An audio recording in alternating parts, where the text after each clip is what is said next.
Hello साथियों, नमस्कार। Welcome back to open study. मैं अनिल जादौन एक बार फिर से आप सभी लोगों का स्वागत करता हूं। जैसा कि आप लोगों को पता है, रेगुलर सीरीज चल रही है, इसी तरह की एरर डिटेक्शन के क्वेश्चन है। अब इनकी खासियत क्या है वो मैं आप लोगों को बता देता हूं। मैंने आपको पिछली क्लासेस में बताया। सबसे पहले तो थंबनेल को आपको दो चीज़ें बहुत ही ज़्यादा इंपॉर्टेंट दिखाई देती है।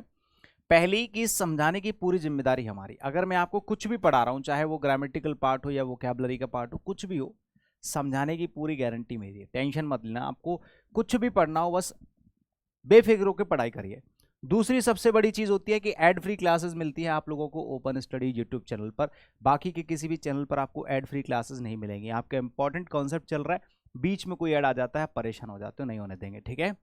बाकी की मैं चीजें बता दूं कि 70,000 से भी ज्यादा वैकेंसीज आने वाले टाइम में एसएससी निकालने वाला है, तो उनके लिए आप लोगों को अभी से तैयार होना पड़ेगा। एग्जाम चाहे सीजीएल हो, सीएचएसएल हो, एमटीएस हो, सीपीयू, स्टेनोग्राफर, दिल्ली पुलिस, कुछ भी है, जीडी हो, कोई सा भी हो, तैयार अभी से रहना होगा, ठीक है। तो आज की क्लास में फिर से मैं आप लोगों को कुछ प्रीवियस ईयर क्वेश्चंस कराऊंगा और कुछ नए क्वेश्चंस कराऊंगा, और इसमें कुछ मिक्स्ड क्वेश्चन होंगे जो एसएससी सीजीएल लेवल के होंगे, सीएचएसएल के होंगे, सीपीयू, एमटीएस, स्टेनो और एचसीएम वाले। विशेष ध्यान देना है आप लोगों को, ठीक है। एचसीएम और एमटीएस दोनों, उन्हीं के लिए ये पर्टिकुलर एक सीरीज ज़्यादातर मैं चला रहा हूँ। बाकी लेवल आप लोगों का बहुत अच्छा होगा। सारे के सारे मिक्स्ड क्वेश्चंस हैं, ठीक है। और किसी को भी अगर फाउंडेशन क्लासेस ज्वाइन करनी है तो ओपन स्टडी एप्लीकेशन डाउनलोड करना। इंग्लिश स्पेशल 4 बैच चल रहा है, लाइव प्लस रिकॉर्डेड। आराम से वहाँ से क्लासेस लेकर के आप बिल्कुल जीरो से चीज़ों को सीख सकते हैं, ठीक है, लाइफ टाइम वैलिडिटी के साथ। चलिए, तो क्लास की शुरुआत हम लोग करते हैं पहले सवाल से। क्लास की शुरुआत यहीं से होगी। ये पहला सवाल आप सभी लोगों के सामने है।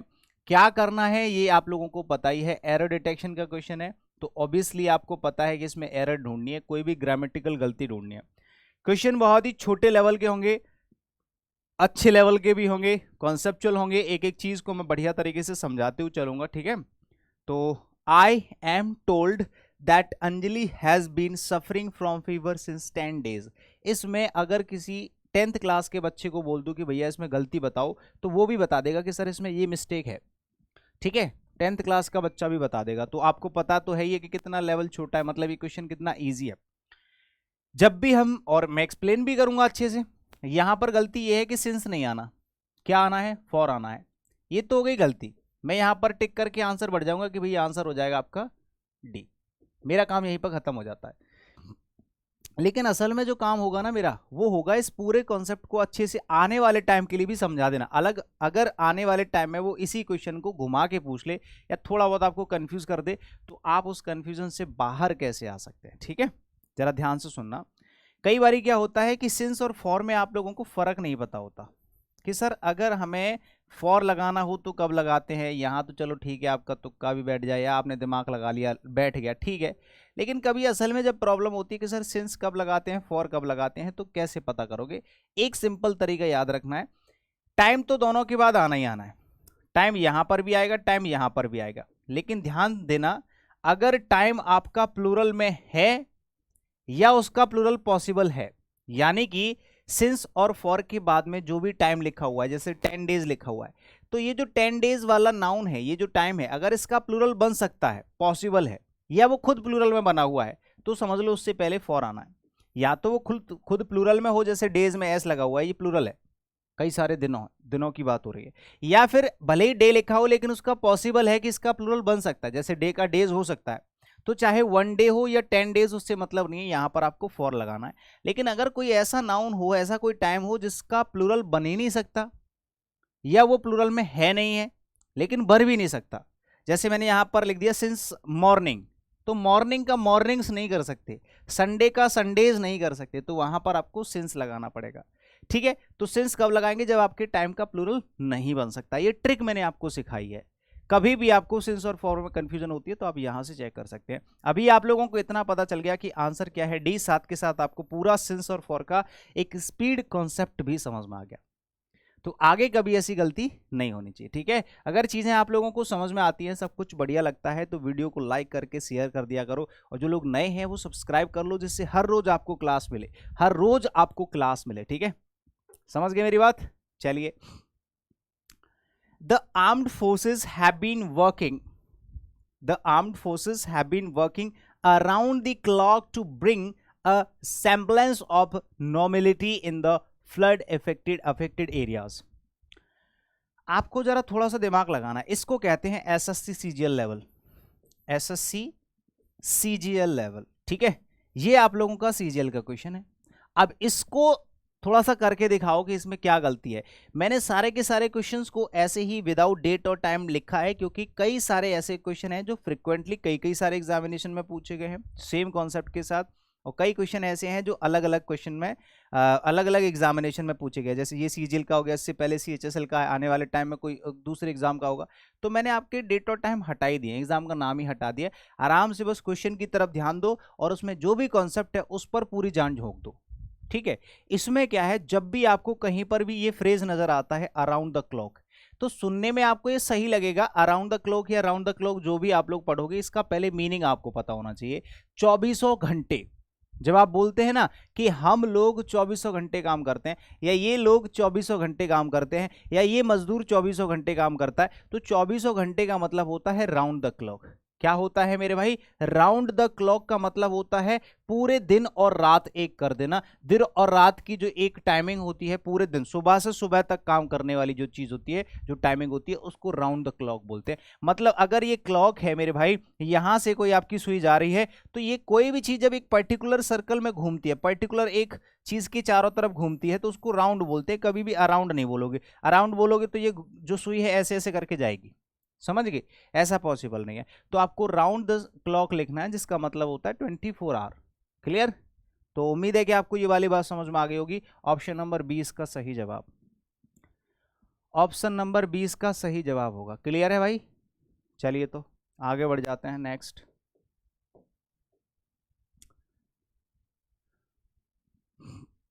एक और क्वेश्चन आप लोगों के लिए। Just when Alfred Nobel's discoveries, एक मतलब साइंटिस्ट थे अल्फ्रेड नोबल्स, उनकी अल्फ्रेड नोबेल, उनकी डिस्कवरीज की बात हो रही है। Were beginning to bring him rewards, मतलब उसकी जितनी भी डिस्कवरीज थी, उन्होंने क्या कर दिया, उसको रिवॉर्ड दिलाना शुरू कर दिए। Which were to make him one of the richest man of his day, अपने समय का उनको महान आदमी बना दिया, मतलब पैसे वाला बना दिया, पैसे वाले लोगों में से एक आदमी बना दिया। And anti noble campaign was started in France, और एंटी नोबल कैंपेन जो है स्टार्ट हो गया था फ्रांस में। तो फ्रांस के एक कौन थे, एक साइंटिस्ट थे, एक खोजकर्ता थे, अल्फ्रेड नोबेल। तो आप मुझे बता सकते हैं कि इसमें कहां पर गलती है? गलती है एकदम छोटी सी, बच्चों वाली। यानी कि आप कहो कि यार मतलब गलती छोटी सी है और सेंटेंस इतना बड़ा कर दिया है डराने के लिए आप लोग। कुछ नहीं है भाई, कुछ नहीं है, एकदम छोटी सी मिस्टेक है, मैं आपको बता देता हूं, ठीक है। बहुत छोटी सी मिस्टेक है, इतना बड़ा सेंटेंस है जिससे आप डर जाओ, लेकिन सिंपल सी चीज आपको इसमें समझनी है। वो क्या होती है, देखो जरा ध्यान से देखना। जब आप किसी भी सेंटेंस में ये चीज देखते हो वन ऑफ, तो इसमें दो तीन चीजों का ध्यान रखना है। एक तो वन ऑफ के बाद में यहां पर नाउन लिखा होगा, और दूसरी चीज वन ऑफ के बाद नाउन और उसके बाद यहां वर्ब लिखी होगी। इन दोनों चीजों को चेक कर लेना, यहीं पर आपको गलती मिल जाएगी। वन ऑफ के बाद में जो नाउन होगा ये होगा आपका प्लूरल, क्योंकि यहां पर जो वन है वो सेलेक्ट होता है इन नाउन में से, और ये जो वर्ब होगी वो वन के हिसाब से आती है, यानी कि सिंगुलर। वर्ब सिंगुलर लेकिन नाउन प्लूरल, दोनों चीज देख लो। यहां पर लिखा हुआ है one of the richest man, तो आपको बस यहां पर देखना है कि जो मैन है नाउन, इस नाउन को आपको प्लूरल फॉर्म में कैसे बनाना है। सिंपली आपको MAN की जगह MEN करना है, ठीक है।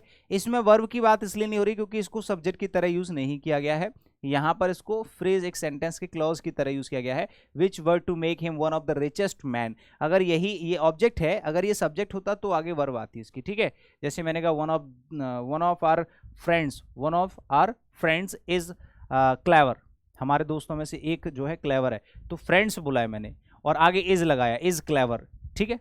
सारे दोस्त जो है क्लेवर नहीं है, समझ में आ गई बात। तो यहां पर सी वाले पार्ट में आपकी गलती हो जाएगी, बी वाले पार्ट में गलती हो जाएगी। ऐसी पहले वाले में भी शायद गलती इधर से मैंने गलत लगा दिया होगा, मैं देख रहा हूं कि इधर से गलती, जैसे मैं सी टिक कर दूंगा तो ये गलत हो जाएगा। ए देखना है आपको, जैसे पहले वाले पार्ट में ये वाला पार्ट ए हो गया, इतना इतना बी हो रहा है, तो बी वाले पार्ट में गलती है। ऐसी मैंने पिछले वाले सेंटेंसेस में भी उल्टा लगा दिया है शायद, यहां पर भी जो गलती होगी वो ए वाले पार्ट में होगी, ठीक है। ऐसे इससे पहले वाले में भी गलत लगा दिया होगा। यहाँ पर जो डी वाला पार्ट है वो गलत नहीं है, सी वाला पार्ट गलत है, तो आप लोग ये सही कर लेना, ठीक है। इधर से गलतियां टिक करनी है, ये इनका विशेष ध्यान रखना है। अभी तो आप लोग ठीक कर लोगे क्योंकि ये क्लास है नॉर्मल, इसमें तो कोई दिक्कत होगी नहीं। चलो एक और सवाल है, this is the second communication we have sent and we are such surprised at receiving no answer. बताओ भाई, ये एक सेकंड कम्युनिकेशन है जो हमने भेजा था क्या, and we are such surprised, और हम लोग सरप्राइज हो गए एट रिसीविंग नो आंसर, उधर से कोई आंसर ही नहीं मिला, है ना। दूसरी कम्युनिकेशन में हमने जो भी कुछ भेजा उनको हमें कोई आंसर नहीं मिला, तो हम सरप्राइज हो गए। बताइए इसका आंसर, सोच समझ के जवाब दीजिएगा, ठीक है। छोटी छोटी चीजें हैं, अगर पकड़ पा रहे हो तो आपके लिए छोटी हैं, अगर नहीं पकड़ पा रहे हो तो यही चीज आपके लिए मुसीबत भी बड़ी बन सकती है। कौन बताएगा इसका आंसर, बताओ।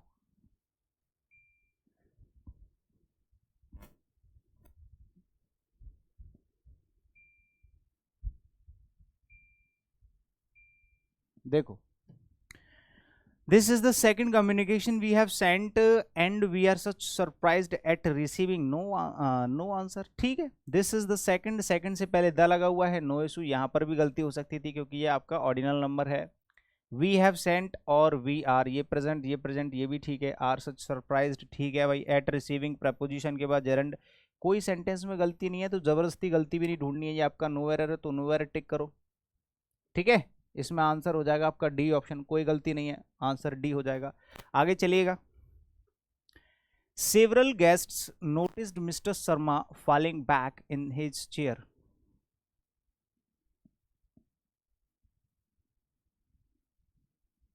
बताओ भाई, several guests noticed mister Sharma मतलब कुछ गेस्ट ऐसे थे जिन्होंने मिस्टर शर्मा को देखा, नोटिस किया, क्या करते हुए, गिरते हुए। गिरते हुए मतलब फॉलिंग बैक, पीछे की साइड गिरते हुए अपनी चेयर पर, है ना। एंड गैस्पिंग फॉर ब्रीथ, और सांस मतलब लेते हुए, यानी कि होता है ना कि कभी कभी हम लोग एक किसी बुजुर्ग को देख लेते हैं कि वो जो है अपना आपा खो देते हैं और चेयर पर ऐसे करके, मतलब उनकी जो है बॉडी थोड़ा काम नहीं कर रही होती है, तो उस समय हम लोग देख रहे होते हैं, तो वही चीज़ यहाँ पर बताई गई है। तो इसमें भी कोई गलती नहीं है। Several guest noticed mister Sharma, ठीक है, फॉलिंग बैक, पीछे की साइड गिरते हुए, इन हिज चेयर, अपनी चेयर पर, गैस्पिंग, ठीक है, सांस लेना, फॉर ब्रीथ, नो एरर, इसमें भी कोई गलती नहीं है, नो एरर, इसका भी आंसर। अब यही चीज है, इसी में हम लोग फंस जाते हैं। सबसे बड़ा एक क्वेश्चन होता है, एक कॉमन डाउट होता है स्टूडेंट्स का कि सर हमें पता कैसे चलेगा कि इसमें नो एरर है, नो एरर नहीं पकड़ पाते। इसमें कोई कुछ नहीं कर सकता। अगर आपको जैसे मान लो 100 क्वेश्चन है, 100 में 95 क्वेश्चन आपको ऐसे करने जिसमें गलती है, तो 5 क्वेश्चन में ऑटोमेटिक आप लोग गलती ढूंढोगे जानबूझ करके, आपको आदत हो गई है।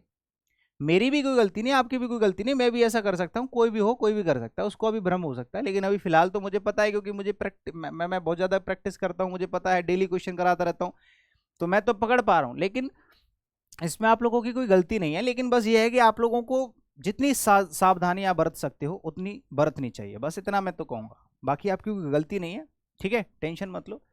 Long life is good if one be happy and has friends.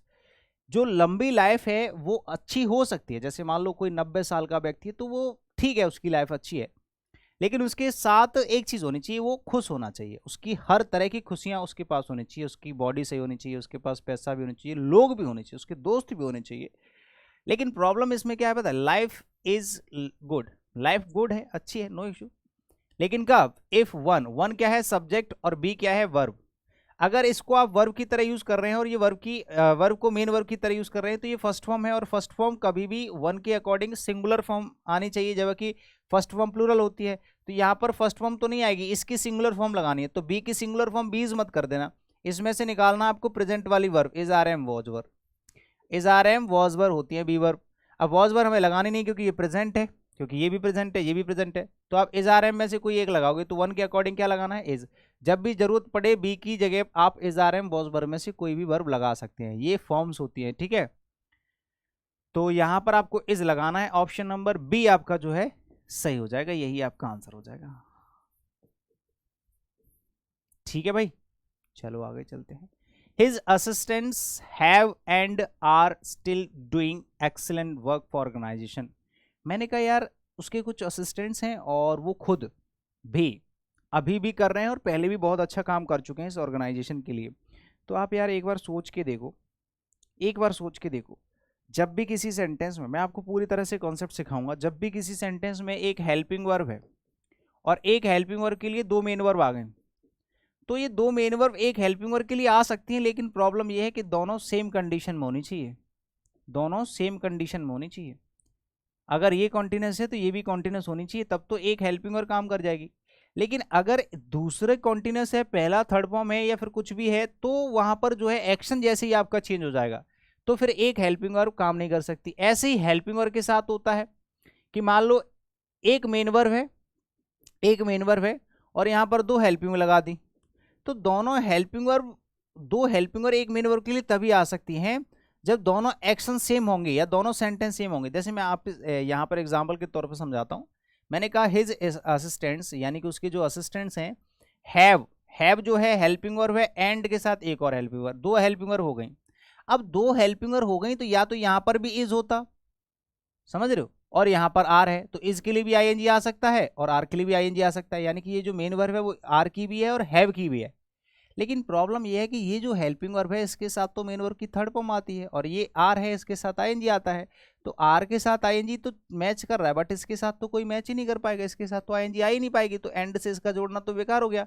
तो अब आपको एक काम करना पड़ेगा, ये जो हेल्पिंग वर्ब है इसकी मेन वर्ब अलग लगानी पड़ेगी और इसकी मेन वर्ब अलग लगानी पड़ेगी। यहाँ पर यही मेन वर्ब है लेकिन फॉर्म चेंज करके लगानी है, वर्ब की थर्ड फॉर्म लगानी है, डन करना है। तो ये सेंटेंस सही कैसे होगा? His assistants have done and are still doing, वो कर चुके हैं और अभी भी कर रहे हैं एक अच्छा काम ऑर्गेनाइजेशन के लिए। तो यहां पर जो गलती हो जाएगी पहले वाले पार्ट में हो जाएगी। ऑप्शन नंबर ए आपका सही जवाब हो जाएगा। आई होप कि आपको ये भी समझ में आ गया होगा, समझ में आना चाहिए बस, ठीक है नहीं? आगे बढ़ जाते हैं। छोटी छोटी चीजें हैं, प्यार से समझ में आ जाएंगी आराम से। None of the diplomats at the conference was able either to comprehend or solve two problem, either or, neither nor, not only but also। ध्यान से सुनिएगा, either or, neither nor, not only but also।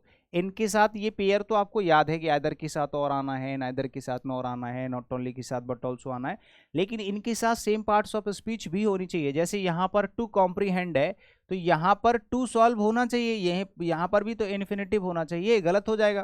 तो sentence कैसे सही होगा? Neither of the diplomats, sorry none of the diplomats, इतने सारे diplomats उनमें से कोई भी नहीं, एट द कॉन्फ्रेंस, कॉन्फ्रेंस में, वॉज एबल, काबिल था, ना तो समझने के लिए और ना ही सॉल्व करने के लिए उस प्रॉब्लम को, उस प्रॉब्लम को ना तो समझ सकने वाला कोई था ना ही उसको सॉल्व करने वाला कोई था। तो यहाँ पर जो गलती होगी मेरे प्यारे चुलबुलों वो हो जाएगी ऑप्शन नंबर सी में, और जिस पार्ट में गलती होती है वही पार्ट आपका आंसर हो जाता है। इतनी बात आपको समझ में आनी चाहिए, ठीक है? All clear, everything is okay. चलिए next, rather than go with Amit, Amit के साथ जाने के बजाय ही डिसाइडेड, उसने डिसाइड किया टू स्टे एट होम, घर पर रुकने का। लगती है इसमें कोई गलती तुम्हें लग रही है? अगर लग रही है तो बताओ इसमें क्या गलती हो सकती है, सोचो, आंसर करो, बताओ। Rather than go with Amit, he decided, मुझे तो कोई नहीं लग रही, नो एरर। रैदर के साथ देन आता है, ऑलरेडी लगा हुआ है, ही डिसाइडेड सेकंड फॉर्म है, सब कुछ सही है, नो एरर। आगे बढ़ जाओ, डी आंसर हो जाएगा इसका। ही ऑलवेज प्रैक्टिसेस जस्टिस, उसने हमेशा जस्टिस को प्रैक्टिस किया, and cares for moral principles, और उसने हमेशा मोरल प्रिंसिपल्स को की केयर करी है, यानी कि उसने जो मोरल प्रिंसिपल्स होते हैं उन पर सबसे ज़्यादा फोकस किया, सबसे ज़्यादा ध्यान दिया है। तो अब आप बताओ, सोच सकते हो इसमें कुछ गलती? मैं बताऊंगा। ऐसे ऐसे कई सारे वर्ड होते हैं, जैसे एक होता है एडवाइस और एक होता है एडवाइस, एक होता है प्रैक्टिस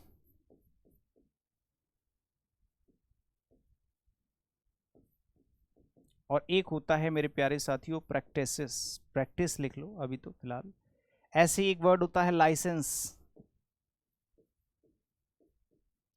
ऐसे एक वर्ड होता है लाइसेंस, ठीक है? इन दोनों में क्या फर्क है जरा चेक कर पा रहे हो आप लोग? यहां पर सी है, यहां पर एस है, यहां पर सी है, यहां पर एस है, यहां पर सी है, यहां पर एस है, ऐसे से और भी वर्ड होते हैं। ये जो सी वाला वर्ड होता है ना, ये नाउन होता है, और जिसमें एस लगा होता है ये आपकी वर्ब होती है, जिसका मतलब होता है, जैसे एडवाइस है तो इसका मतलब हो गया सलाह। इसका मतलब क्या होता है? इसका मतलब होता है मेरे प्यारे साथियों सलाह। अगर किसी को नहीं पता है तो लिख लेना, समझाने की पूरी जिम्मेदारी है हमारी। ये लिखा हुआ है ऊपर बोर्ड पर, समझाने की पूरी जिम्मेदारी है हमारी भाई, तो समझाएंगे। जब ये सलाह है तो इसका मतलब हो जाता है सलाह देना, सलाह और सलाह देना। समझ गए मेरी बात? एडवाइस, जैसे प्रैक्टिस है तो प्रैक्टिस मतलब अभ्यास, ये नाउन हो गया, ये वर्ब हो गई, ये नाउन हो गया, ये वर्ब। सी वाला नाउन और एस वाला वर्ब, ठीक है। अभ्यास और अभ्यास करना, अभ्यास और अभ्यास करना। ऐसे ही लाइसेंस मतलब अनुमति और अनुमति देना, यानी कि आज्ञा और आज्ञा देना। लाइसेंस होता है ना, परमिशन। तो यहां पर ही जो है मेरे प्यारे साथी, ये क्या है आपका सब्जेक्ट है, और ऑलवेज एडवर्ब है जो इस वर्ब को क्वालिफाई करेगा, जबकि यहां पर तो ये वर्ब है ही नहीं, ये तो नाउन है। और ये जो एस लगाया है ना, कभी भी प्रैक्टिस में एस नहीं लगता, क्योंकि अनकाउंटेबल नाउन है। दूसरी चीज, ये वर्ब की तरह यूज किया जा रहा है, वर्ब की तरह। तो इस ये वर्ब जो है सब्जेक्ट की है, तो वर्ब की तरह यूज करो ना, यहाँ पर एस लगा दो, ये हो जाएगा प्रैक्टिसेस, ऐसे करके प्रैक्टिसेस। ठीक है, तो ऑप्शन नंबर ए इसमें गलत हो जाएगा, और यही इसका सही सटीक जवाब है। ठीक है भाई, चलिए आगे चलते हैं। Next, the whole block of flats including 2 shops were destroyed in fire. बताइए सरकार, कौन बताएगा? The whole block of flats मतलब, पहली बात तो एक और चीज मैं आपको बता दूं, जब किसी सेंटेंस में नाउन लिखा हो और फिर एक प्रपोजिशन ऑफ लगी हो, फिर एक और नाउन लगा हो, और आगे आपको वर्ब लगानी हो, थोड़ा ध्यान से सुनिएगा, ये जो वर्ब आएगी वो ऑफ से पहले वाले नाउन के अकॉर्डिंग आएगी, इतना ध्यान रखना, ये सेंटेंस का स्ट्रक्चर होता है। ठीक है, अब इसमें जरा चेक करो कि कहां पर गलती है। सबसे पहले द होल ब्लॉक, पूरे ब्लॉक की बात हो रही है, ये सब्जेक्ट है लेकिन सिंगुलर।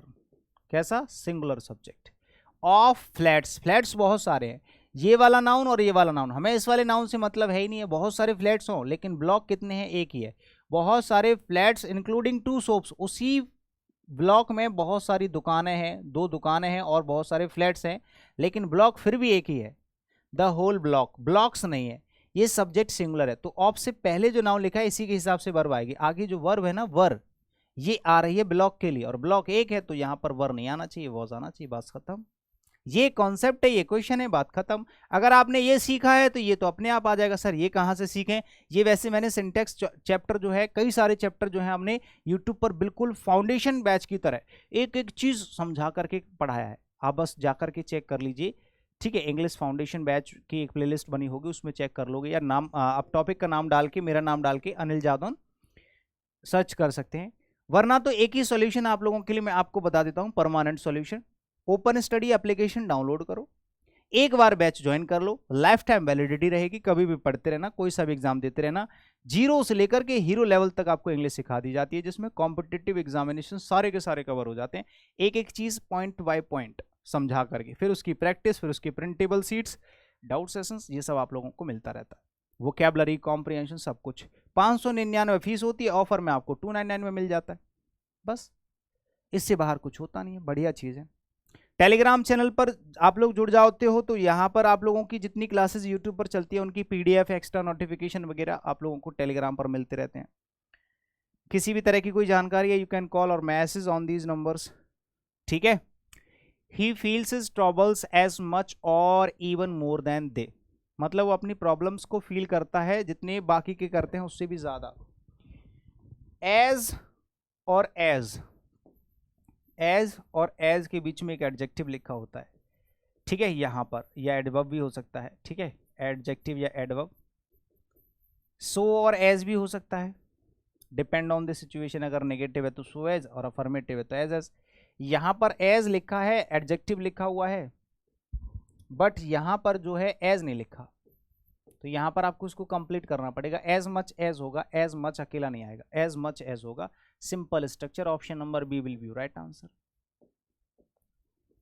कौन सा आंसर हो जाएगा भैया? ऑप्शन नंबर बी आपका सही जवाब हो जाएगा। समझ गए? चलो आगे चलते हैं। Such rules do not apply to you and I. कुछ ऐसे रूल्स हैं जो तुम पर और मुझ पर अप्लाई नहीं होते हैं। संसार के रूल होते हैं, ठीक है, कि भाई हमारी मर्जी से चलो, लेकिन हम और तुम, हम किसी की मर्जी से नहीं चल सकते। समझ गए? तो यहाँ पर वही चीज़ अप्लाई हो रही है कि कुछ ऐसे रूल्स होते हैं जो तुम पर और मेरे पर बिल्कुल अप्लाई नहीं होते। बताओ भाई। इसमें मैं आपको एक चीज़ सिखाऊंगा जो कि जरूरी है और वो इंपॉर्टेंट है, कॉन्सेप्ट की तरह मैं आपको सिखाऊंगा। किसी भी सेंटेंस में अगर कोई भी प्रपोजिशन आती है, प्रपोजिशन, और उस प्रपोजिशन के बाद मेरे प्यारे साथियों कोई प्रोनाउन लिखा हुआ है, तो प्रोनाउन जब आप पढ़ोगे तो उसके बहुत सारे केसेस आपको पढ़ने पड़ेंगे, ठीक है। जैसे सब्जेक्टिव केस हो गया, ऑब्जेक्टिव केस हो गया, पॉजिटिव केस हो गया, रिफ्लेक्सिव केस हो गया।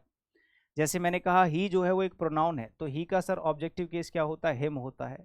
इसका पॉजिटिव केस क्या होता है? हिज होता है। रिफ्लेक्सिव केस क्या होता है? हिमसेल्फ होता है। तो ये सब्जेक्ट है, ये ऑब्जेक्ट है। अगर किसी भी सेंटेंस में कोई प्रोनाउन लिखा है, मैंने कहा इसमें से बताओ कौन सा केस आएगा यहाँ पर, तो अगर प्रपोजिशन के बाद कोई प्रोनाउन लिखा हुआ है या मेन वर्ब के बाद कोई प्रोनाउन लिखा हुआ है, ठीक है, मेन वर्ब के बाद अगर कोई प्रोनाउन लिखा हुआ है, तो आपको यहाँ पर इस प्रोनाउन का ऑब्जेक्टिव केस ही लिखना है। कौन सा केस लिखना है? ये इंपॉर्टेंट चीज है, ऑब्जेक्टिव केस लिखना है। इसको इंपॉर्टेंट टिक कर लीजिएगा, ठीक है। अब यहाँ पर ही और हिम में से क्या लगाओगे भाई? हिम लगाओगे ऑब्वियसली। ऐसे ही यहाँ पर करना है। अब देखो टू जो है ये प्रेपोजिशन, इसके बाद दो प्रोनाउन है, एक है यू और एक है आई। तो यू तो सब्जेक्ट भी यू होता है, ऑब्जेक्ट भी यू होता है। यू के दोनों केस एक जैसे होते हैं, तो यहाँ पर यू में तो कोई बदलाव हम लोग कर नहीं सकते, ठीक है, क्योंकि वो ऑब्जेक्ट है खुद, उसे सब्जेक्ट भी मान सकते हैं, ऑब्जेक्ट भी मान सकते हैं। तो अभी फिलहाल हमने उसको ऑब्जेक्ट मान लिया, तो उसमें कोई चेंज नहीं करेंगे। लेकिन आई का तो अपने आप में मी होता है ऑब्जेक्ट और आई होता है सब्जेक्ट, तो यहाँ आई की जगह आपको मी करना पड़ेगा। सी वाले पार्ट में गलती है, आपका आंसर सी हो जाएगा। आंसर क्या हो जाएगा भैया? सी। आगे बात समझ में सभी को? कोई दिक्कत नहीं होनी चाहिए। आगे बढ़ जाओ next. It is a quarter to 10 by my watch. यहाँ 9:45 बज गए हैं मेरी घड़ी में। इसमें कहीं पर भी ग्रामेटिकल गलती की गुंजाइश ही नहीं है, छोटा सा तो सवाल है। It is a quarter of 10, a quarter of 10, ठीक है, 9:45 बज गए हैं मेरी घड़ी के द्वारा। इन माई वॉच लिखा होता तो गलत हो जाता, बाय माई वॉच लिखा है, एकदम ठीक है, नो एरर, कोई गलती नहीं है इस तरह के क्वेश्चन में, पूरी तरह से सही है भाई। समझ गए मेरी बात? I like reading more than to play. हाँ ये चीज है, ये सोचने वाली और समझने वाली चीज है, ये बहुत अच्छा सवाल है। इसमें मैं आपको एक चीज सिखाऊंगा, कुछ ऐसी वर्ब होती हैं जैसे लाइक हो गया, लव हो गया, डिसलाइक हो गया, हेट हो गया, माइंड हो गया, अवॉइड हो गया, ठीक है, और बहुत सारे वर्ब होती हैं, बहुत सारी वर्ब जो अपने साथ जेरेंड लेती हैं। क्या लेती हैं? जेरेंड के रूल होते हैं। इनको जब मैं आपको नॉन फाइनाइट यानी कि एडवांस वर्ब पढ़ोगे तो आपको ये सब चीज़ें देखने को मिलेंगी। तो जब लाइक वर्ब के बाद आपकी जेरेंट फॉर्म आ गया, तो आगे जो ये वाला इन्फिनेटिव है ये भी किसके लिए है? ये वाली जो वर्ब है वो भी किसके लिए है? लाइक के लिए। I like reading more than, इन दोनों में कंपैरिजन किया जा रहा है, इसमें और इसमें, लेकिन ये दोनों हैं तो इसी के लिए ना, है ना। रीडिंग भी लाइक के लिए काम कर रहा है और टू प्ले भी लाइक के लिए काम कर रहा है। मतलब मुझे रीडिंग भी पसंद है और खेलना भी पसंद है, लेकिन रीडिंग ज़्यादा पसंद है, खेलना कम पसंद है। तो ये दोनों जो है लाइक के लिए काम कर रहे हैं। तो जब इसके बाद यहाँ पर जेरेंड आएगा तो मेरे प्यारे साथी यहाँ पर भी जेरेंड आएगा, यानी कि टू प्ले, इन्फिनेटिव को हटा के प्लेइंग करना पड़ेगा। क्लियर सभी को? तो सी वाले पार्ट में गलती होगी, आंसर आपका सी। चलिए आगे। द सम एंड सब्सटेंस एक पेयर वर्ड होता है भाई। जैसे आप लोगों ने सुना होगा द सम एंड सब्सटेंस का मतलब होता है हिंदी में लेखा जोखा। क्या मतलब होता है इसका? लेखा जोखा इसका मतलब होता है। जैसे हम लोग कहते हैं कि भैया ब्रेड एंड बटर हो गया, सम एंड सब्सटेंस हो गया, इसको वैसे समरी एंड सब्सटेंस बोलते हैं। ये पेयर वर्ड्स होते हैं, जैसे नेल एंड हैमर हो गया, हॉर्स एंड कैरीज हो गया, है ना, करी एंड राइज हो गया। इस तरह के ये पेयर वर्ड्स होते हैं और पेयर वर्ड्स हमेशा सिंगुलर में यूज किए जाते हैं। तो the sum and substance of this poem is as follows, is लगा दिया, इज बिल्कुल ठीक है, सही है, नो एरर, कोई गलती नहीं। जैसे दिए गए हैं बिल्कुल वैसे ही हैं, इसके सब्सटेंस जो हैं बिल्कुल क्लियर हैं इस पोएम के, तो नो इशू। वर्ब की गलती हो सकती थी जो कि इन्होंने सही लगा के दी है, नो एरर, आंसर हो जाएगा डी। आंसर क्या हो जाएगा? डी हो जाएगा। एक और सेंटेंस है, इसको भी देख लेते हैं, बहुत बहुत अच्छा सा सवाल है। The team was now in the field, जो टीम है वो इस समय कहां पर है? फील्ड में है। And about to take their places, देखो इसमें दो, एक तो गलती है इसमें मिस प्रिंट की, ठीक है, यहां पर देयर प्लेसेस होना चाहिए, तो मिस टाइप है। आप दो जगह गलती भी कर सकते हैं, इसकी भी ग्रामेटिकल गलती हो सकती है। अगर यहां पर वर लिखा होता तो यहां पर देयर प्लेसेस में गलती हो जाती, फिर आपका आंसर होता सी। यहां पर सर प्लेसेस करना पड़ेगा, लेकिन अभी आप चाहो तो दोनों पार्ट में गलती मान सकते हो, क्योंकि अभी तो आप सीख रहे हो, अभी पेपर में नहीं बैठे हो। लेकिन पेपर में होता तो इसमें एक पार्ट में गलती होती, यहां पर प्लेसेस लिखा होता तो यहां पर वॉज की जगह वर करना होता। क्यों करना होता? क्योंकि टीम जो है वो कलेक्टिव नाउन है, और कलेक्टिव नाउन को डिपेंड करता है, आप उसको सिंगुलर फॉर्म में भी यूज कर सकते हैं, प्लूरल फॉर्म में भी। अगर आप उसको डिवाइड करके यूज करोगे तो प्लूरल हो जाएगा, इकट्ठा यूज करोगे तो सिंगुलर हो जाएगा। अब ये सब लोग अपनी अपनी जगह पर खड़े हुए हैं, तो पूरी टीम के जितने भी मेंबर्स हैं वो अपनी अपनी जगह पर खड़े हैं। पूरी टीम एक जगह खड़ी होती, पूरी टीम तो अलग अलग नहीं खड़ी हो सकती अपनी अपनी जगह पर।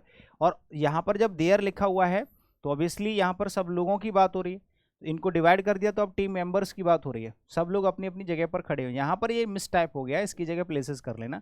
तो गलती यहाँ पर अभी फिलहाल ए वाले पार्ट में टिक करोगे।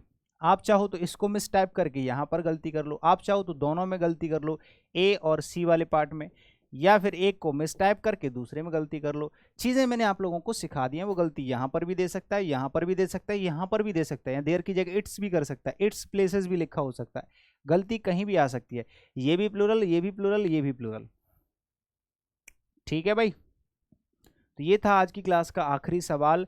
उम्मीद है कि आपको पूरी क्लास, पूरा वीडियो बहुत अच्छे से समझ में आ गया होगा। अगर आप लोगों को सब कुछ समझ में आ गया है तो फिर वीडियो को लाइक करके चैनल को सब्सक्राइब कर लेना और दोस्तों के साथ शेयर कर लेना, ठीक है। और ओपन स्टडी एप्लीकेशन पर इंग्लिश का बैच अगर आप लोगों ने अभी तक ज्वाइन नहीं किया है, हाँ टेलीग्राम और ज्वाइन कर लेना, ये ज़रूरी है, क्योंकि यहाँ पर आप लोगों को PDF और भी एक्स्ट्रा चीज़ें जो हैं सबसे पहले मिल जाती हैं। थैंक यू सो मच, शुक्रिया, मिलते हैं नेक्स्ट क्लास में कुछ बढ़िया लेकर। Thank you.